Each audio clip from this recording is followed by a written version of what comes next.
Hi guys, West Coast Arachnids. Just doing an update. Number 2, I guess. Just did the Lasiodora parahybana. I'm going to do the Lasiodora difficlis. Might as well go with the same genus. This one is completely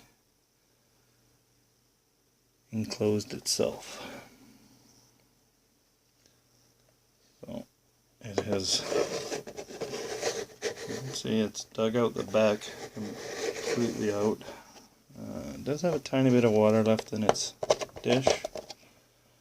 A lot. Just a little overview there. And looks like you'll see around the water dishes. You see any white stuff forming on the substrate, take it out. That's probably some type of mold or fungus, and that you do not want in there. It's just going to cause mites and other problems. So I would check these 2-3 days ago. As long as you check them every couple of days, take that kind of stuff out, you should be fine. Change out their substrate now and again. I mean, that should be done at least 4 times a year, I would say. A lot of people will leave their spiders alone and same substrate and everything for a year on end, more sometimes. I am going to open this little guy's house up just a tad bit so I can take a look in there.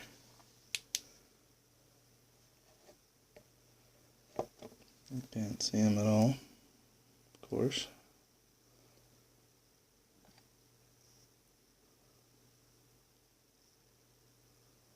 Now, what I'm doing is, one, I want to make sure it's still alive, and 2, I want to see if it's molted. And do they know these were all in pre-molt? And that would be why he's closed himself in. He has not molted. By the looks of it, I can see in there. And there is no molt. I'm not sure how well you guys can see in there. He is at the back. So I'm going to leave him alone. Give it a light spray. The other one.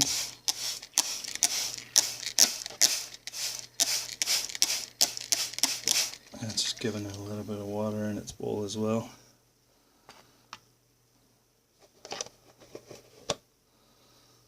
Get the humidity up.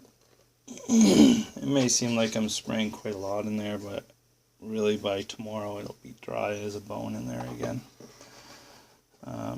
Spraying down the enclosure is great to bring up humidity for a day or two. In something like this, where it has, all this ventilation at the top, you got 24 hours and that water is gone. Not even 24 hours, I'd say less than 10. But in containers like this, where you just got a few holes poked, you can contain the humidity a little bit longer than that just by spraying, maybe 2 days. But by no means is that going to sustain them. You have to continue doing that and wetting their substrate, and a lot of these teas, they don't like it. They're not going to want their substrate wet, especially like a lot of the New World terrarium or terrestrial species slate. This one did molt, so we're going to try and give it a feed. This one molted a few days back and I caught it. It threw its molt outside, so I knew. I actually gave it a bigger water dish. a lot bigger than this dish. I don't have a comparison. I think that's the lid of his new enclosure, or his new hide too. This hide is just like a vitamin bottle that's been cleaned out and sterilized. So what I'm going to do is just lightly kind of push out this dirt around the hole of his hide. Sometimes this entices them to come out if they're hungry. Let's see him.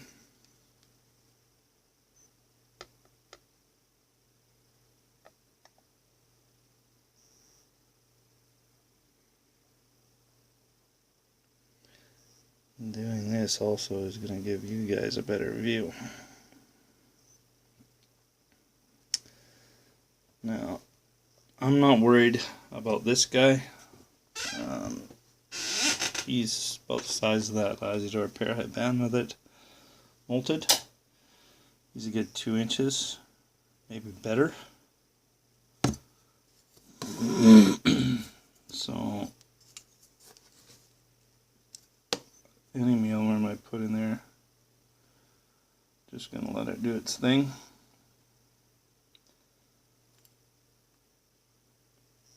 If it was a superworm, that would be a different story. I would not leave it in there. Superworms got some chompers on them. Even a big spider can take a good nip from one of those and die. So when you're feeding your teas, keep in mind that, you know, the bigger the prey, the bigger the chances are that you're gonna, you know, endanger your tarantula. As far as the water dishes go, I would have a water dish in every single one of these if I could, but they just won't fit. These ones with these little red hides, I actually use the top of them. You can see there they're kind of indented, and I'll put water on the top of those and they'll drink from them. But if I could put water dishes in here, if I had small enough ones to fit in there and still give them ample room to build a hide and walk around, then I would. There's absolutely no reason not to if you have the room. Generally, you know, you want your water dish to be take up about that much of the enclosure, maybe an eighth of it at most, and the rest of it, you know, it's got its hide. The hide's that big, so the hide's taking up a quarter of it, and then the rest is substrate. Of course, you can climb on top of his hide and whatnot, but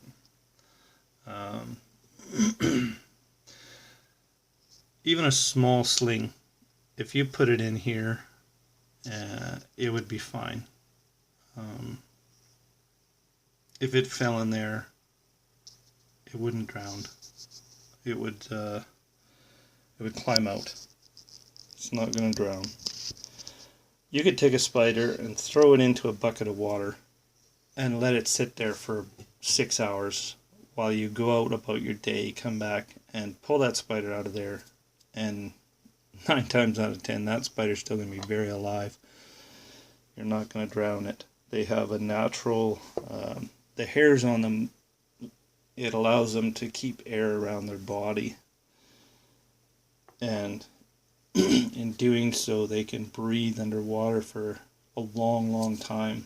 Down in Australia, that's a big problem with the funnel web spider. They fall into people's pools and they look like they're dead, and people go and grab them with their hands, even if they've seen them there, you know, and they've seen it there for almost 2 days, and they grab this thing out of the water thinking, surely this thing is dead. It's been underneath the water for 2 days. Grab it and they get bit, and then they're, you know, in the hospital because they've just been bitten by one of the most toxic spiders in the world, and, you know, potentially could die. And he, sure enough, he got that mealworm. He's in there eating it right now. I wish I could see down in there with this camera. I need like a little tunnel camera. But yeah, don't worry about about your spiders drowning in the water. Tom Moran, he did a video. You can kind of see him eating there. Get over far enough. He did a video on the water, a little bit of a rant, and I've said it before in my videos. Your spider's not going to drown in a little dish of water like that. And he said it best: if a spider would drown in a tiny little thing like that, all the spiders in the world would be wiped out the second there was a big rain. And that's just a fact of it. I mean, a lot of these spiders that you get wild caught are taken out of their burrows that are sometimes 3 meters deep by flooding the burrow. The people that are after these tarantulas to catch them, to sell them on trade or sell them as food, they catch them by dumping water down the hole until the spider comes out. The species that burrow that deep, or they'll dig them out if they're only down a few feet. They know which ones really burrow deep and which ones don't. But okay, let's go on to the next ones. But yeah. I think it's more beneficial to have water dishes in your tarantula enclosures than to not have them in there. One, it creates humidity, which most tarantulas need. Two, for the terrestrials like Grammostolas, roseas, it's going to give them something to drink. Because they love it bone dry. They do not like damp soil. They will climb the enclosure. If you see your tarantula on the side of the enclosure, climbing the walls, trying to hang onto the roof, they don't like something in the substrate. Either you've got mites, it's too wet, or there's something down there bothering it. Maybe you're using some kind of acidy pine chips or something that they don't like. It's too acidic-y and it's not good for them. So they'll shy away from it. They'll get away from it. Anything they're not comfortable on, they will climb off of. So Grammostola rosea, guaranteed. If you put it on wet substrate, it's going to climb the walls. So put a dish in there with a little bit of water, and it'll be fine. If you're worried about it drowning, put a little bit of gravel in there. Make sure you bake it or boil it, and then have it dry out. Or you don't really need to dry it, but it's always good to dry it out. And then put it in the water dish, and then fill it up just above that point, so that if a tea does fall in it, it can get out.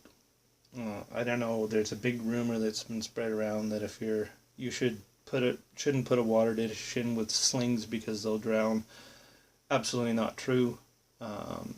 Your sling's not going to drown in the water. They'll climb out. Your feeders, on the other hand, will. This is probably where this rumor came from. Do not underestimate the stupidity of your feeders. They will climb into this water bowl and they will never get out. For that you need to actually put in rocks, but don't put that gel crap in there for the feeders to eat. It's plastic. You're feeding them plastic. It doesn't matter what kind of nutrition they put in it, you're still feeding them plastic. Some companies put out this stuff. It's a copolymer plastic, and it sucks in 300 times more moisture than the size of it. So a tiny little speck of it will be the size of a marble or bigger by the time it's done soaking up as much water as it can. Anyway, I'm going to clean out this dish, come right back, and we're going to feed the other two difficilus. Okay, back. I filled up his dish, let a little bit spill over. But yes, do not neglect your spiders by not putting in a dish if you can. If it'll fit, put it in there. Or find some way that you can put in something such as this, where you can, I'll even do a demonstration here. I just use my spray bottle, and I'll give it a spray on the side, and I'll literally squeeze the top until it drips. And I'll fill up the top of that, and that's sufficient for maybe 2 days. And then I'll do that again. Just make sure that if the species likes the soil dry, that you try not to dampen the soil around where the water is, because it won't go near it otherwise. Make sure that the soil or substrate is dry. Maybe put a little gravel area around it and put the dish on top of the gravel area, and then put the water in there first and then put the dish in, making sure not to spill it. But if there's gravel there, it won't, it'll seep through the gravel, and then the spider will walk on top of gravel, no problem, to get to the water. Otherwise, you may not want to go near it, and in turn die of dehydration. Okay, this is Lasiodora difficlis. We don't have a number for him. We'll call him number 3. Actually, I think the other one's number 3, in lieu of number 2 dying due to my stupidity. Accidents do happen, and then sometimes teas die. Well, sometimes they just die, and you don't know why they did. Usually due to some negligence of the handler, but sometimes there just isn't a reason. They were just not meant to live. Okay, so this one here, do like before. I'm going to water it first before feeding it. I'm going to find it something suitable to eat. We'll see if we can't get it to... It's probably a medium size mealworm, if I can find any now. Everything's getting so huge in here. There's one. That's the little guy that we're going to feed to him.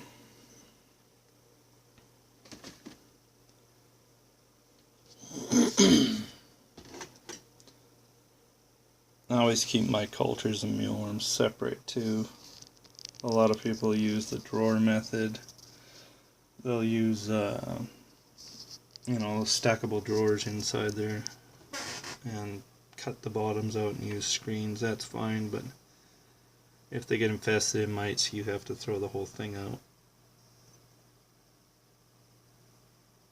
So I like to keep mine separated.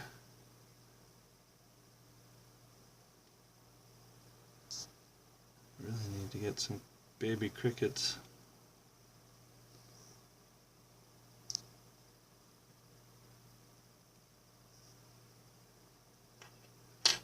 Not sure we're going to get these guys on video.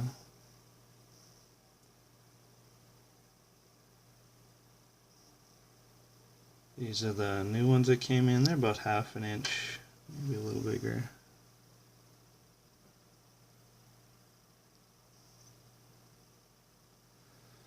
Hard to see the little buggers. You crawl in that dirt, they're gone. Dropped right down the hole. Oh, he's gonna have to get it.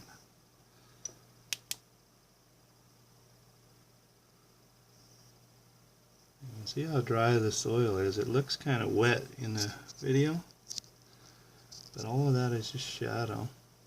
That's all bone dry, except for behind there. That's just wetted from just now. Anyway, he's not gonna eat. Even that looks dry there, or wet, but it's not, it's dry. Just shadow. Probably caused from this light over here. Maybe just from this.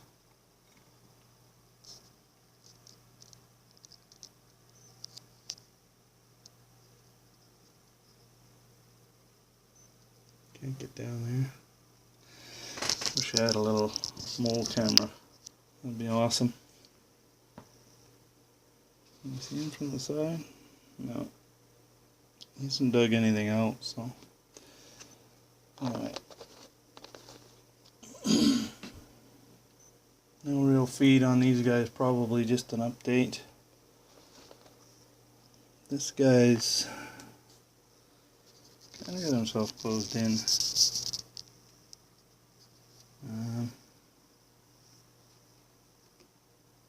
There's moisture on the top of this. Okay, he's got himself a little burrow now, so let's see if we can get him to eat. Get the best camera view. Alright, I'm gonna dig out a mealworm. See if we can get this guy to eat.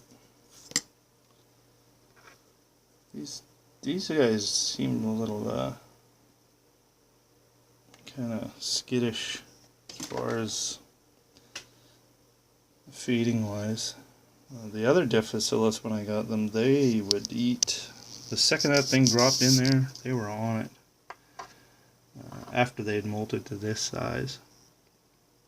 When I got them, they were smaller than these guys.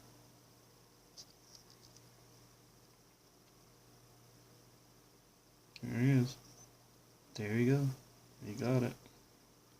Awesome. We got one feed. I'm sure we'll get many more because there's so many to go through. I've gone through 6. 9 now so far. 10. 10, sorry. I'm gonna put his little house back. He can come out and get a drink off the roof, although he already had water on it still, and that was from at least 3 or 4 days ago. So even just a little bit of water with no holes in the lid but holes around the edge. You can see there's no holes in the lid on that, they're just around the sides on the top, and that retained that little bit of water on the top of that for a few days. The temperature in here is just below 80 degrees and just above 40% humidity in the room. So with the humidity being so low in the room, I really need to keep up on the humidity inside their enclosures, and that's quite the chore with this many teas. Well, that'll only grow. Anyway, that's it. That's Lasiodora difficlis. A little bit of an update. This one actually ran longer because of my water rant. But anyway, you all have a great day. Please throw a like if you would. And you all have a great day. Said that already. Bye for now.